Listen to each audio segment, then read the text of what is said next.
আল্লাহ রাব্বুল আলামিন বলছেন ইন্নামা ইয়া'মুরু মাসাজিদাল্লাহ। মাসাজিদ আল্লাহ তো বুঝছেন, মসজিদ মানে মসজিদ তো বুঝছেন।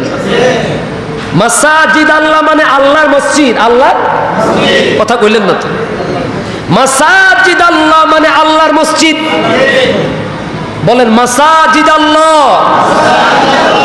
ডানে বামে তাকায় দেখছেন কারা কারা চুপ করে থাকে, ওনাদের ভিতরে ভেজাল। বলেন মাসাজিদ আল্লাহ, আল্লাহর মসজিদ। আপনাদের মসজিদ? হ্যাঁ, তাহলে আমি এখানে আসার আগে আমার দুইজন মুরব্বী কইলো যে আমাদের মসজিদ, আমাদের মসজিদ। কয় যে গতকালকে যে কথা বলছেন দুই দল, হ্যাঁ দুই দলে সমালোচনা করতেছে। দুই দলকে, একদল তো নাই। ওরা আবার কথা বলে কিভাবে? ওরা তো 16-17 বছর দেশটাকে লুটপাট করে সব খাই ফেলা দিয়ে গেছে। তো দুই দল কোত্থেকে আসলো? ঠিক কিনা বলেন?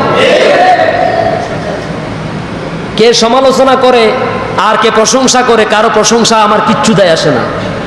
আমার দেখার বিষয় হচ্ছে আমার কথার দ্বারা জাতির উপকার হয় কিনা, সমাজে শান্তি আসে কিনা। ঠিক কিনা বলেন? একজন সুদখোর সুদ ছাড়ে কিনা। বিশ্বাস করেন, আমার কোরআন আমার সামনে। আমি যখন এই মডেল মসজিদে একদিন জুমার সময় বয়ান করেছিলাম আল্লাহর হক এবং বান্দার হক নিয়ে। হক কয় প্রকার?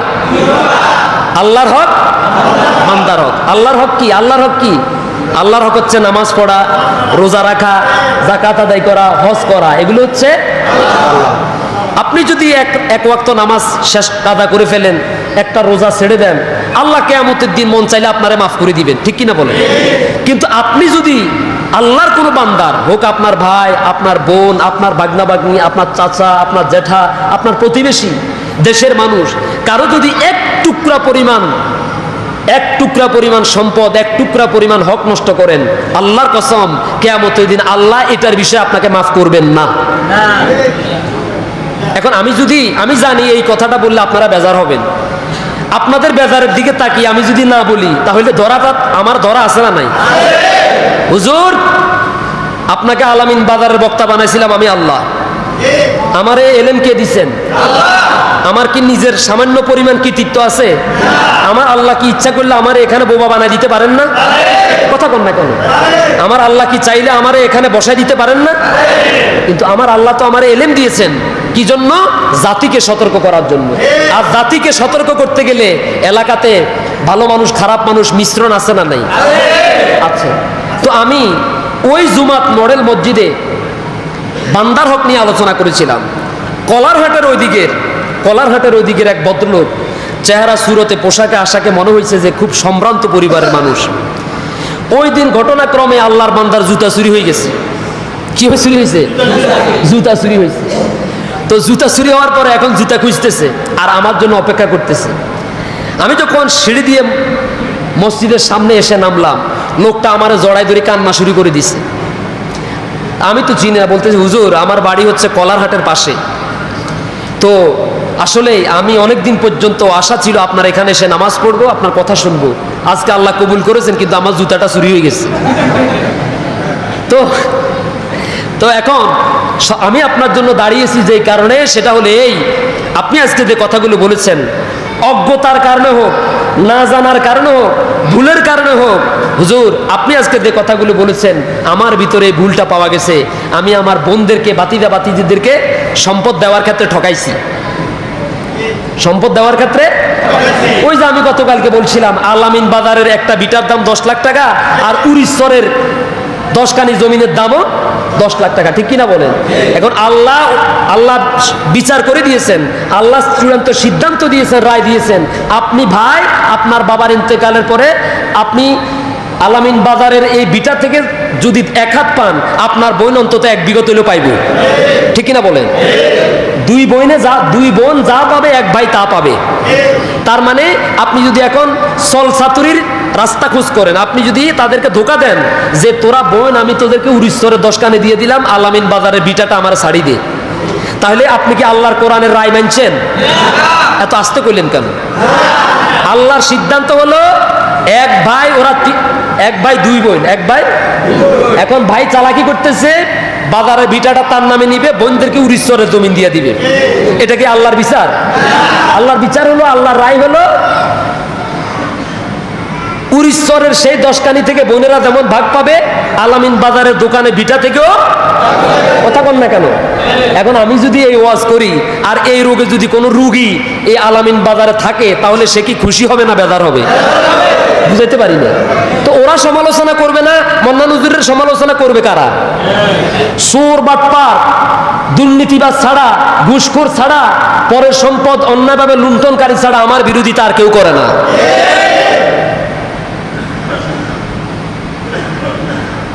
এখন খেয়াল করেন, লোকটা আমারে বলছে, হুজুর আপনি যে কথাগুলো বললেন, হুজুর আমি তো ভুল করে ফেলেছি। তার চোখ বেয়ে বেয়ে পানি পড়তেছে, কাঁদতেছে, আর আমাকে বলতেছে, হুজুর আমি যদি আজকে এই মডেল মসজিদে না আসতাম, তাহলে আমি এই বিষয়ে জানতামও না, সতর্ক। এখন আমার মুক্তির পথ কি, বাঁচার পথ কি? বিশ্বাস করুন, আমি তখন মডেল মসজিদের পশ্চিম দিকে তাকিয়ে আল্লাহর কাছে, আসমানের দিকে তাকিয়ে শুকরিয়া আদায় করলাম, মালিক এই মডেল মসজিদে 2 বছর খুতবা দিয়েছি, অন্তত একজন মানুষকে পাইছি আল্লাহ, যে নিজের ভুল বুঝতে পেরে চোখের থেকে পানি ফেলে নিজে সারেন্ডার করেছে। আমার এর থেকে আর তোমার কাছে আর কোনো পাওয়া নাই, আর কোনো চাওয়া নাই আল্লাহ, আমি আলহামদুলিল্লাহ। ঠিক কিনা বলেন? একজন খতিব 10 বছর মসজিদের মিম্বার থেকে খুতবা দেন, একজন বেনামাজিকে নামাজি বানাইতে পারেন নাই। আল্লাহর কসম, আমার হাতে আজকে কোরআন। আমি আজকে জুমার মসজিদ থেকে আসতে আমার অনেক দেরি হয়েছে, প্রায় 4:15 বাজে গেছে।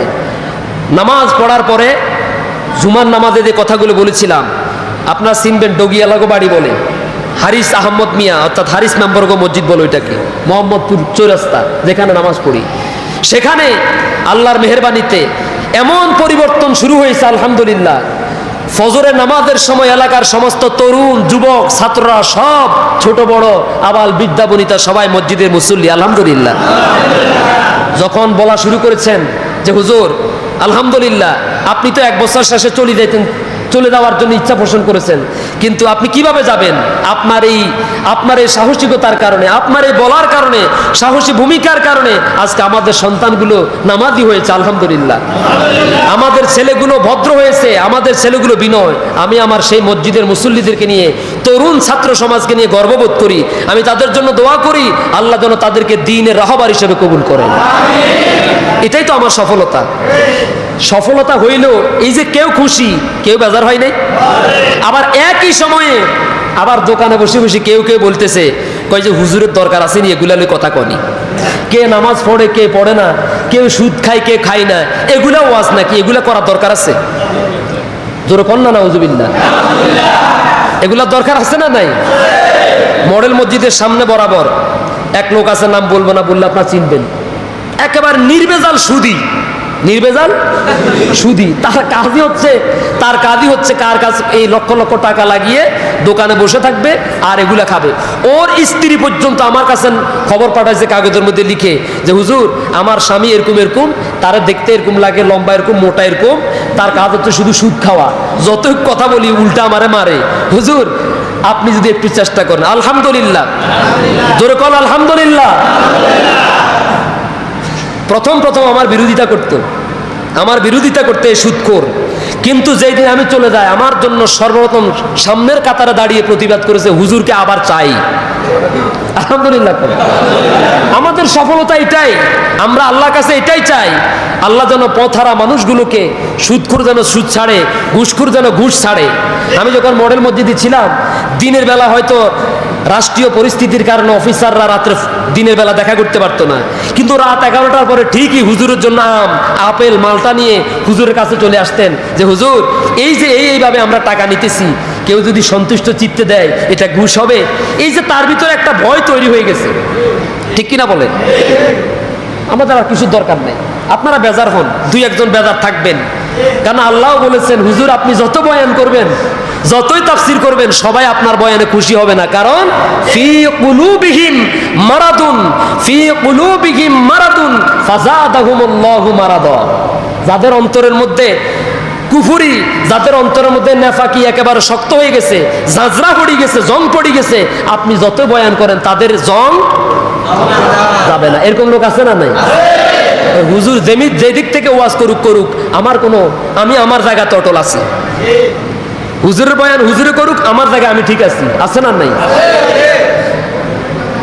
আমার বন্ধুগণ,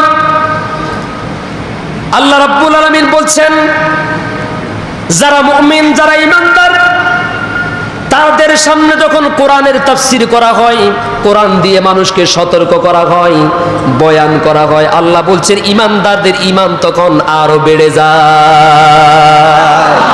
আপনারা বলেন, মাহফিলে আসার আগে আপনাদের আমাদের ঈমান যেরকম ছিল, কোরআন শোনার কারণে ঈমান কি বাড়ছে নাকি কমছে? আল্লাহর জন্য, পরকালের জন্য, আল্লাহর জন্য, রাসূলের জন্য, পরকালের জন্য আমাদের মনটা একটু নরম হয়েছে না? ফাযাদাতহুম ঈমানা। আর ঈমানটা যদি মজবুত হয়, ওয়া আলা রাব্বিহিম ইয়াতাওয়াক্কালুন, যাদের ঈমান বেড়ে যায়, আল্লাহ রাব্বুল আলামিন বলছেন তারা সব সময় আমি আল্লাহর উপরে ভরসা করে তাওয়াক্কুল করে।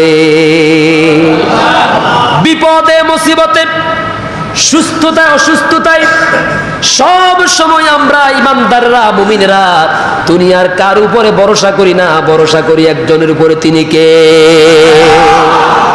আল্লাহর উপরে ভরসা করি। ঠিক কিনা বল?